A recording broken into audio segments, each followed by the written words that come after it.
Hey, it's Kevin DeWitt here and welcome back to a recording in a home music studio course. In this video, we're going to talk about recording vocals.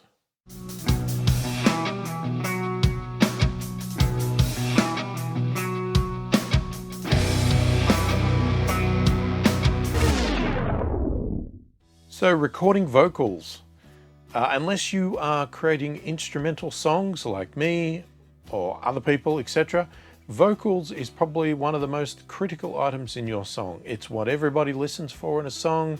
You know, it's where the story's being told most of the time. And it really is something that you should spend a little bit extra time on to get right out of all of the elements in your song. Now, naturally, if it hasn't already been pretty obvious to you, recording vocals is going to require a microphone. There's not much real other choices around that. It is just the simple way of life with it. Now, most of the time, I am going to suggest with everybody that they get a large diaphragm condenser microphone. You'll know exactly what they look like. They look, you know, you see them in studios all the time. Now, you don't have to be locked to that. You can use dynamic microphones. You see a lot of metal singers will use dynamic microphones. It all depends on the sound they're going for, especially if they're doing a lot of screaming into it, etc. But you can still use condenser microphones for that as well. There is the last option that I've said a few times, which is ribbon, but that is really particular and very unlikely that you would use it in a home music studio, especially for vocals.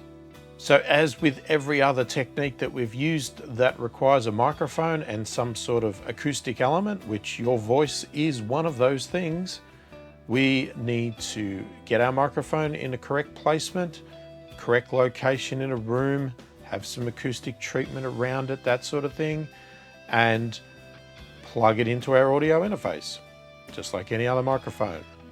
Phantom power turned on if required, and set your gain control appropriately. Now, as I said in the acoustic treatment section here, very much advised that you put a wind filter, windscreen, pop filter, whatever you want to call it, in front of the microphone. Now, that can have two impacts to your recordings. One is obviously that it reduces the wind going to the microphone to reduce P-pops and things like that. But also it can be used to set a boundary of where you should be away from the microphone, or the vocalist if it's not you. Most of the time I would recommend that the vocalist is about 6 inches away from the microphone if you are using a condenser. And the reason for that is it just allows the air to sort of move. It allows the voice to develop into the microphone before it, and gives it a little bit of space. Now, the closer you get to the microphone, the more bass you are going to get introduced into it. It's called proximity effect, and it's just the way microphones work. The closer an element is, the more bass you get. The further away you get, the less bass you get and the thinner it is. So you may have a particular style that requires you to get a lot of bass out of your vocal. Let's say, for instance, you're a very soft singer that's more of a crooner style. In that case there, you may decide to get a bit closer to the microphone.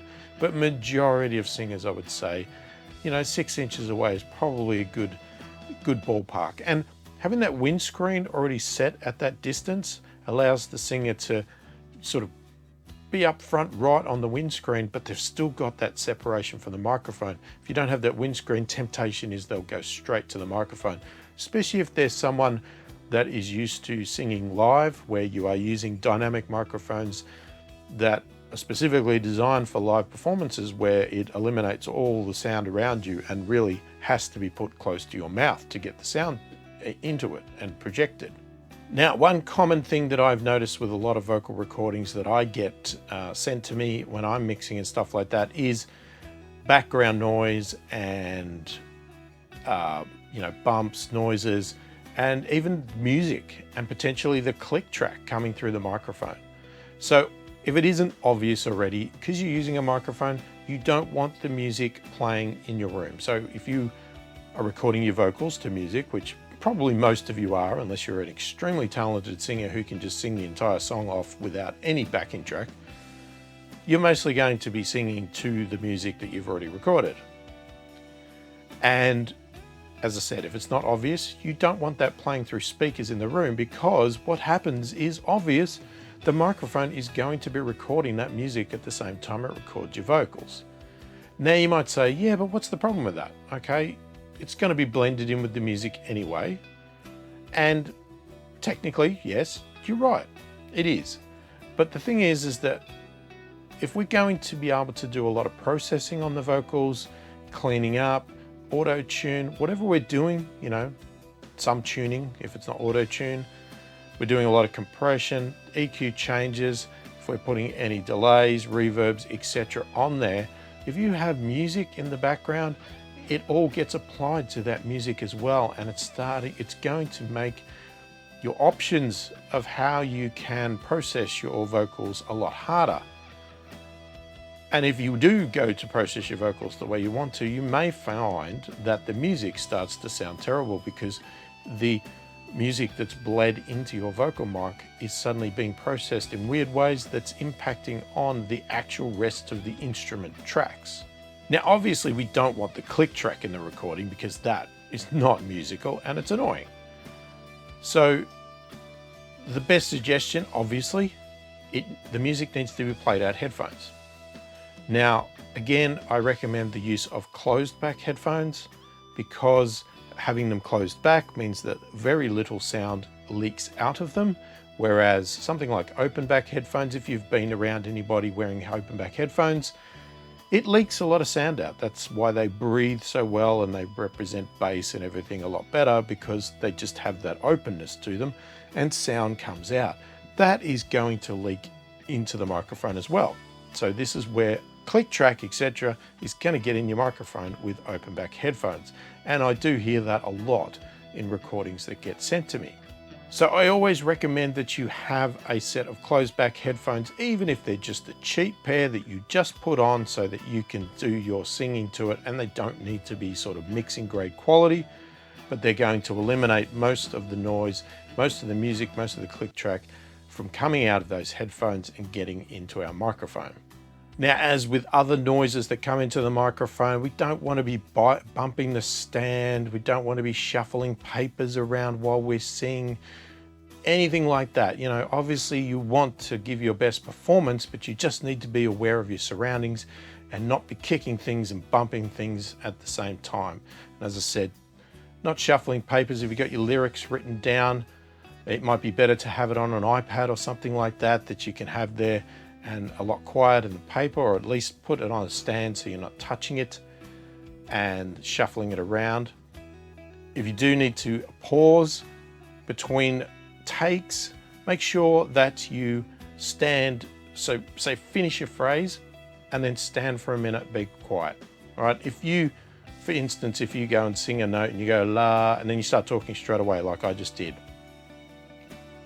it's going to be very hard for the mixing engineer to be able to cut accurately there and keep it nice, because there's no reverb trail coming off, the note hasn't really finished, you've just gone and said something, or you moved, or you shuffle around, or whatever else. So it's good practice, and this goes for instruments as well. I probably should have mentioned it, but when you hit that last note or you sing that last word, just let it finish. Let it finish, let some silence come in, and just be quiet. It gives that extra little bit of space for your editing to be done a lot neater, cleaner, and you just won't get problems that you're going to have to try and eliminate words, or oh, that didn't work because you talked over the top of it, or you bumped the mic or grabbed your paper before the reverb had trailed off, or anything like that. Now, I've mentioned in previous videos about the audio interface and that it may have a high pass filter setting on it. Now, it can be quite common that a lot of condenser microphones also have a high pass filter on it. So if you do have a setting on there, check that setting out and see what its value is, and see if it is more appropriate than the high pass filter on the audio interface. So, you know, if it's at a better frequency or something like that, you might opt to turn that high pass filter on the microphone so that the the low end rumble is not getting into the microphone at all. Alternatively, if that setting's not the right one or it's not working, but the one on the audio interface is better, then use that one. All right, it's just a trial and error there. Or don't have a high pass on at all if you want real low end in your vocal. So when you are recording your vocals, even if you are really confident in the take that you did, or you really think you nailed it, do extra takes. It's always better to have more takes of vocals than less. If you find that what you thought nailed it just missed it slightly, or you decide that you want to double up a part, just for impact, like, oh, I want that word to jump out, I'd love to double it. If you've done extra takes, it gives your editing process or your mixing engineer that extra little bit of flexibility to do that. He can also work on doing stereo effects if it suits the song by having multiple takes. And you can also chop and change bits from here and there. If you have a really good vocal part for chorus 1, but chorus 2, you just missed it on that one, your second take could be the opposite. You might nail chorus 2, but miss chorus 1. And then what you could do is obviously cut them and take the best of both. So I always recommend doing not lots of takes. I mean, don't drive yourself insane or wear your voice out or something like that, but do enough that you've got some flexibility in being able to pick the best takes and give you options around what you can do with all of those vocal takes. Now, how you record those takes is entirely up to you and your style. You might prefer to sing the song from start to finish each time and do that, say, 3 or 4 times. Or you may decide that you prefer to break it up into sections, like, say, sing verse 1, do that 3 or 4 times, then sing chorus 1 3 or 4 times, blah, blah, blah, keep going. Or you might want to break it down even further and break it into little sections like paragraphs or a sentence or something like that. There's been some extreme cases I've heard of in recording studios where they even get down to doing it word by word. But I don't think we should go to that level in a home music studio, because you'll go insane trying to pick the perfect word, and it would drive me insane, that's for sure. But totally up to you. If you want to do that, you can do that, but I would imagine that unless you're very good at it, it's probably going to make the performance sound very robotic. So even though we want to potentially give ourselves lots of options, and maybe that is breaking it up down to sentences or sections or whatever else, we want to make sure that we are still getting the emotion across. We don't want it to sound robotic, like we've just gone, oh, I'm just going to sing one sentence. We want to feel the emotion of the song and what you're trying to portray. I would probably recommend that if you're going to do anything and you're going to break it up at all, that I'd probably break it up into sections, as I said, like verse, chorus, verse, 2, bridge, whatever. Break it up into sections like that. Unless they're really long sections, you might want to break it up a little bit more. But if you at least break it up into those sections, you should be able to get the emotion and the energy into it, because you're just not stopping every second. Now, when it comes to vocals, obviously we've got other things like BGVs and harmonies, and if you're doing this all yourself, or you have a vocalist that's doing all that themselves, you can try different techniques. All right, obviously you can just get them to record the same parts over and over again, doing the harmonies, doing the BGVs, change nothing at all. You could experiment with different microphones if you have different microphones, so that you get different qualities, different sounds, etc. You might decide that for the BGVs, you want a thinner vocal sound, so maybe you get them to stand a bit further away from the microphone and let the microphones and the room itself change the sound of the BGV or the harmony. Now, you might also decide that that's where you turn on a high pass filter on your audio interface or your microphone. If you didn't do it on the main vocal, maybe you do it on the BGVs to again thin it out. Now, we're going to use a lot of those techniques ourselves as well in the mixing phase, but there's no reason why you can't do it in the recording phase as well. Now, as with all the other acoustic instruments, setting our gain control, we want to make sure that we are setting it for the loudest part. Okay, there's nothing worse than, say, setting your gain control and they've sang the quiet part, and then suddenly you're halfway through a recording and they start to belt the chorus, and bang, you start clipping the audio interface. So we want to make sure we set our gain control for that loudest part, and you need to factor in energy as well. A lot of people, when you're doing test recordings to set your gain control, you don't put the same level of emotion and loudness into your performance as you will when you actually get into recording the song. So it's a good idea to, when you set your gain control, get it to the right level, maybe back it off a dB or two, just to allow for that extra little bit of loudness and energy that may come in when they get into the actual real performance. Now, most of the time that should cover you off for an entire song, but there are cases where you may have an extremely dynamic song, as in that the choruses are sung a lot louder than the verses or things like that, or you may have a very quiet bridge part. So if you're finding that that is the case, and to get your gain control for the loudest part is meaning that it is just really way too low for the other parts, then it might be a good idea to, again, when you say break it up into those sections and do them separately. So set your gain control for the loudest parts, get the performer to sing all of the choruses, all the loud parts, right? Do several takes of those, get it done, then go through the gain control process again, but do it for the quiet parts, and then get them to sing all of the quiet parts. And you've obviously, in those parts, you will have boosted the gain to get a lot louder signal. Now, obviously you can do it the opposite way around, you know, singing the loud before the quiet or the quiet before the loud. That's obviously your choice and a personal choice. But that's another technique you can use, that you break your song up and gain stage your microphone to suit the different sections.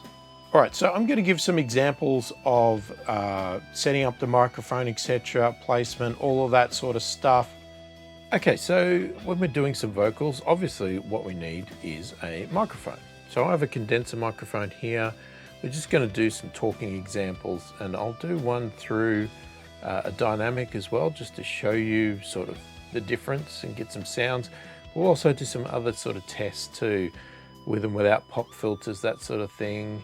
And maybe, because I think I need to, I will do a little bit of my attempt at a singing part for the chorus. It's not going to be good because I'm not a singer, but I sort of need it there because we need a part in the song to be able to play with for other parts and for a future mixing course as well. So we need to have something there.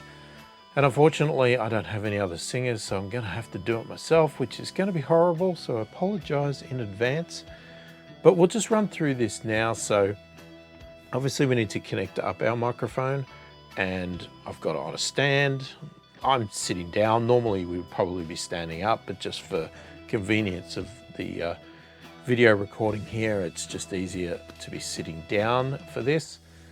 And we're gonna so once we have it plugged in, we need to go and get it set up and start setting our gain and set up our tracks and stuff. So let's go and do that now. All right, so the first thing I'm going to do is have a look at my audio interface. So I have that cable plugged into the second channel here, which is listed as my DI. Obviously it's not my DI at the moment, it is my mic. Now the first thing I'm going to do is unmute it. And I'm actually going to have my audio interface muted, because when we're recording our vocals, when we're listening to music, we do not want it coming out of our speakers. We want it to be just coming out of our headphones, which we're going to be using our isolating, or I'm going to be using my isolating headphones, or a closed back set of headphones so that the sound doesn't leak out into the microphone while we're doing our singing performances. Now in my case here with a condenser mic, I need to turn the 48 volt phantom power on, and then we need to start doing our gain staging. So we'll turn it up a little bit. Okay, testing.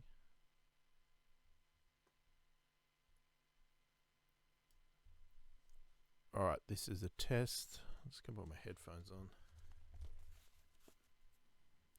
Testing. Nope. Test. 1, 2. La la la. Test. Okay. Test, test, test, test. If you have a UAD Apollo like I do, you do have the advantage of being able to load up some special preamps and things like that. But considering that the vocal in here is not going to be something I'm going to be really using, I'm not going to bother with that. And one of the main reasons is just because this is not about teaching about the UAD Apollo or its plugins. So I just want to keep it natural, basically, so that if you've just got a simple audio interface, this is what you would have.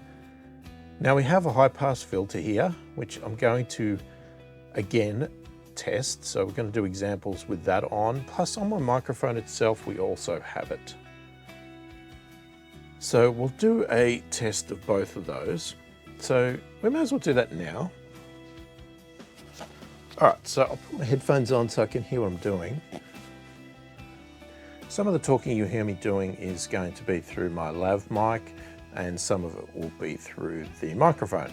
Obviously, if we're doing examples of the microphone, we're going to have it come through the microphone. Alternatively, it might cut to my lav mic.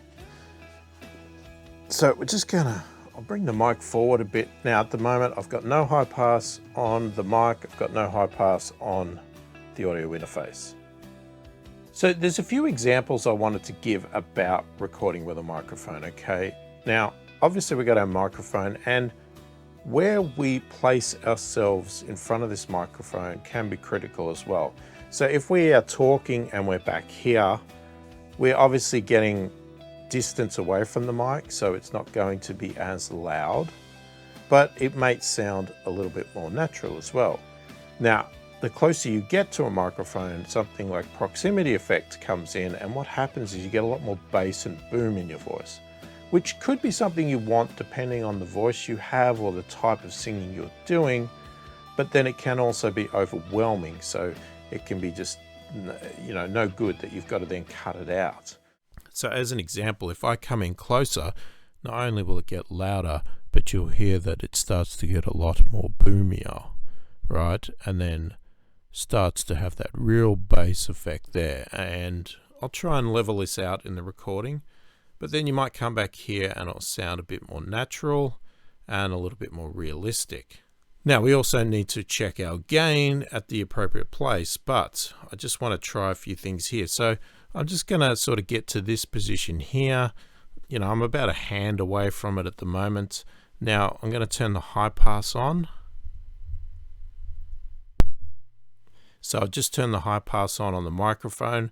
So that should cut out a bit of the low end boom in it, and I'll get rid of some rumble that's in the room or something like that. Now I can still get some more bass as I come in, but it may not be as much.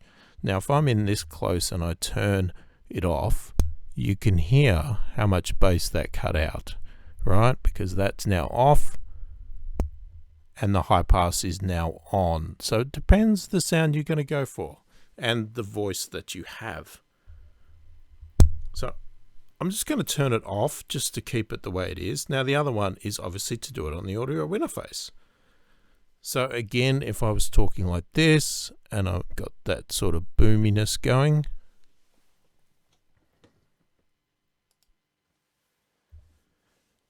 and now with the high pass off, or sorry, the high pass on the audio interface, this is what we have. So you can hear it's thinned out, it's taken that boom away. So we'll turn it back off again.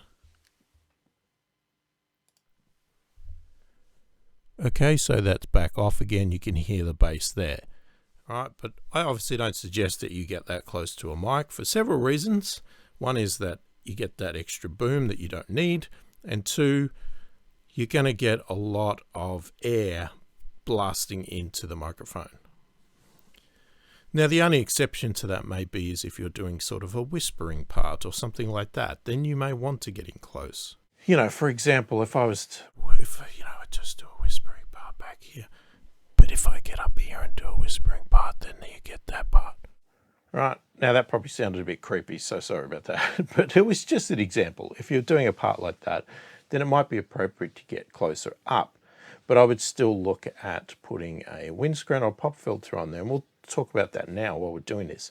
So one of the first things that I would do with recording vocals, other than setting my mic up and doing all the stuff that we've done, would be to put one of these on. And the reason for that is to get rid of the P's and reduce those, the wind sounds. So, you know, if I was here and I was going Peter, Piper, picked, you can hear that boom, that pop sound.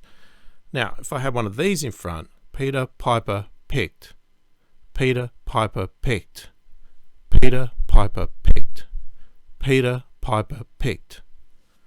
Now, it doesn't get rid of all of it, but you can hear that. Now, if you're singing songs that have P's in them, you're going to get that poof sound, that boom. Right, now you can also reduce that with the high-pass filters. So if we go Peter, Piper, Peter, Piper, it can get rid of some of the boom, but it can't get rid of the air.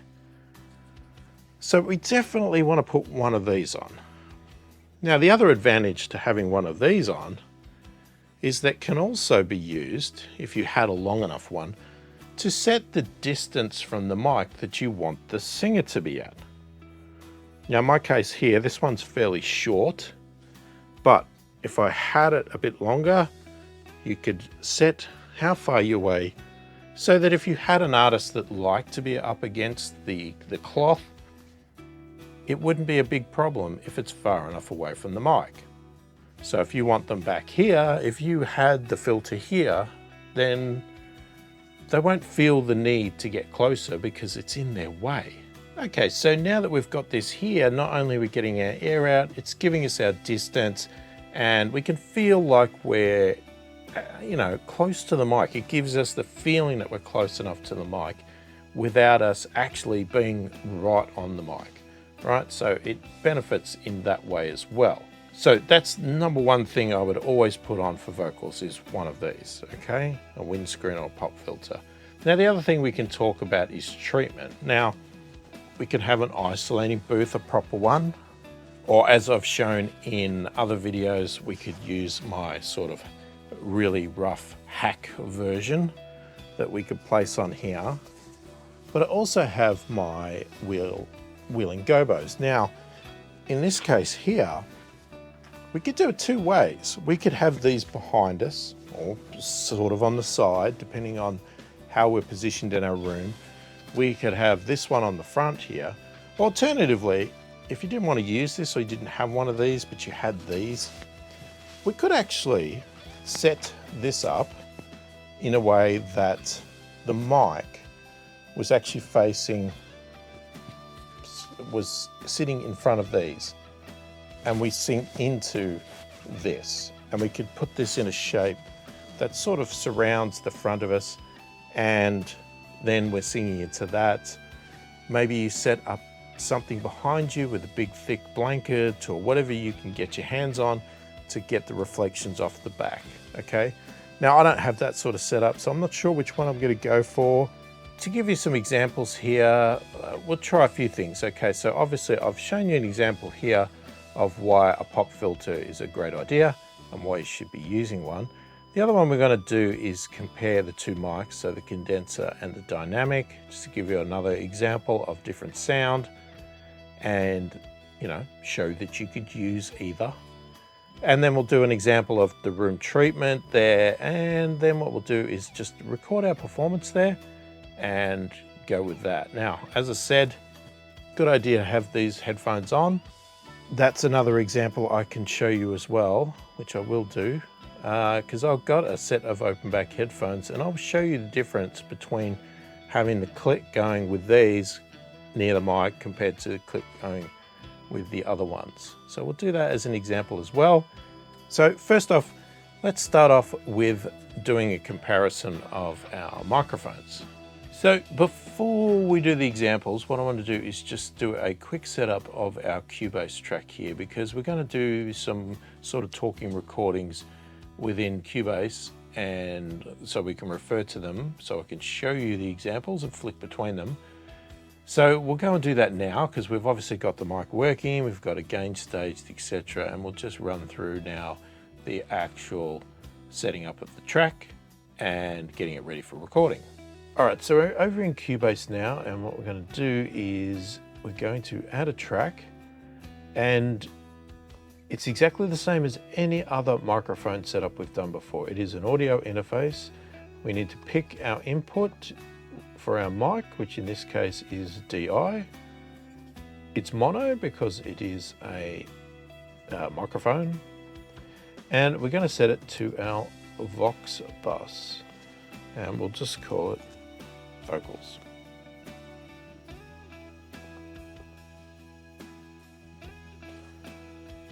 All right, and we'll give it a color. So in my case, it's going to be orange. And then we're good to go. So we'll put it back here for the moment. All right, so same as what we've had before, if I was to get this going again. So if I was talking in this and we're getting our levels right, so that might actually be a bit low. Let's boost it up. So we want our levels like this, and we're talking into it, talking. Okay, and now what we can do, we could turn on monitoring on our DAW here, and we can see our levels coming in, check that it's doing the right levels, whatever else, and we're happy with that meter. Again, I would not monitor through my software because I will monitor through my audio interface because it's latency free. So I'll just monitor through this, hence unmuting it, and we're pretty much good to go. So once we've done that, it's a matter of having the record enable turned on and starting to record. All right, so let's do our first recording here of speaking with a condenser microphone, and we're going to do our example with my extreme headphones here, extreme isolation headphones, okay? So they're going to be up close. We should hear the click and everything else, and then we'll talk, and there'll be music playing as well. I'll do it with the music just for the sake of hearing the sound or not hearing the sound. So put our headphones on, make sure they're nicely placed, and so I can hear click now.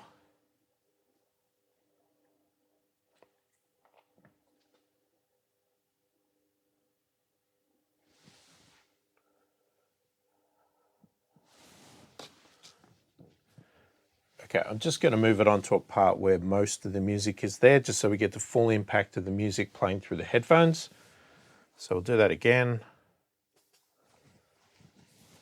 Okay, so we've got click going now. So we'll see if that picks up in the mic. Okay, music has started. And I'm now recording my microphone, doing the condenser with my isolation headphones on. So curious if the music or the click is coming through.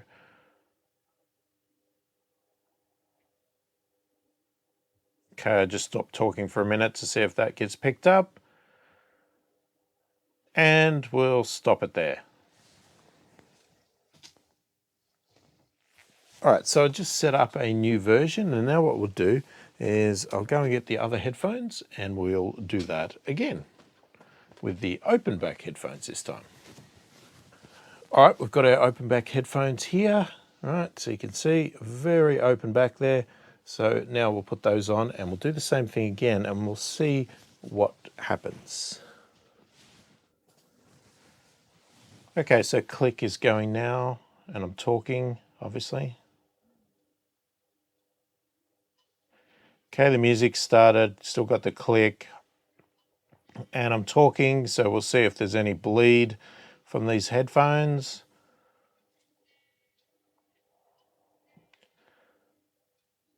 Okay, so I left a bit of silence there to hear if anything comes through, and we'll probably stop it there. All right, so let's do a playback of the two now, and let's just actually have a listen to the difference to see what happened with the different headphones, if the problem really is there or not. So I'm just going to solo the vocal track, and what we'll do is we'll just play version 1 is the one with the isolation headphones. Okay, music has started. And I'm now recording my microphone, doing the condenser with my isolation headphones on, so curious if the music or the click is coming through.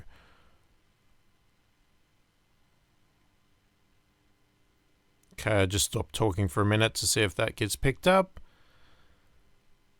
And we'll stop it there.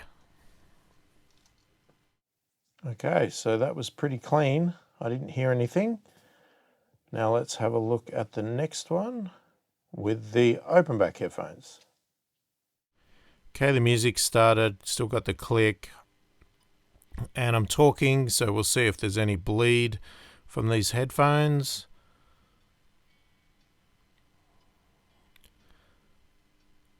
Okay, so left a bit of silence there to hear if anything comes through, and we'll probably stop it there. Okay, I didn't hear a great deal there, but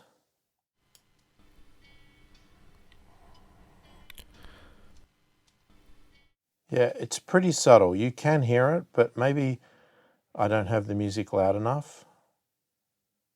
But, you know, if I boost it really loudly, it's there. But there's also a lot of breathing for myself. Do we get the same if I do this one?